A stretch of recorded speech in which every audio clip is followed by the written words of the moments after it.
మన రక్షకుడైన యేసుక్రీస్తు నామములో అందరికీ వందనాలండి.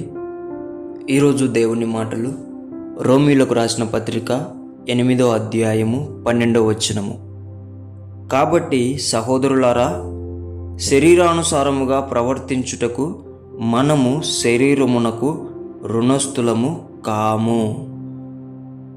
దేవుని బిడ్డలారా, నిజమైన దేవుణ్ణి తెలుసుకొని మన కోసం, మన పాపముల కోసం వచ్చిన లోక రక్షకుణ్ణి అంగీకరించి ఆయన ఇచ్చే వరమును, పరిశుద్ధాత్ముని పొందుకొని కూడా చాలామంది శరీరానుసారంగా ప్రవర్తిస్తూ ఉంటారు. వారితో దేవుడు చెప్తున్న మాట, నీవేమీ శరీరానికి రుణస్థునివి కావు.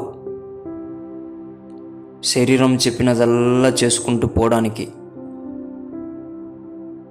ఆయన నిన్ను ఆ శరీరంలోనికి అనుమతించకుంటే నీవు వచ్చేవాడివి కాదు. ఇది నువ్వు తెలుసుకో. దేవుని బిడ్డలారా, మనమందరం ఇది తెలుసుకోవాలా. ఆయన ఇష్టపడి మనల్ని ఏం చేశాడు? శరీరంలోనికి అనుమతించితే మనం వచ్చాం.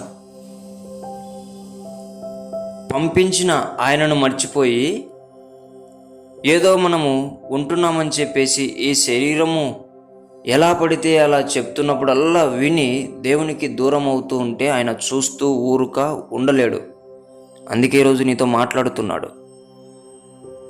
దేవుని బిడ్డ, ఇప్పటి నుంచైనా శరీరానుసారముగా జీవించడం మానేసి, నన్ను సృష్టించింది ఆయన, నన్ను ఈ శరీరంలోనికి పంపించింది ఆయన మాట వినడం నేర్చుకో. ఆత్మానుసారంగా బ్రతుకు, దేవుణ్ణి మహిమపరచు. ఆయన నీ శరీరం మీద నీకు విజయం ఇస్తాడు. ఆయన పని చేసి ఆయనకు సహాయకరంగా ఉండాలని దేవుని పేట మనవి చేసుకుంటున్నాను. దేవుడి మాటలను దీవించునుగాక. ప్రార్థించుకుందాం. యేసయ్యా, మీకు వందనాలు నాయనా.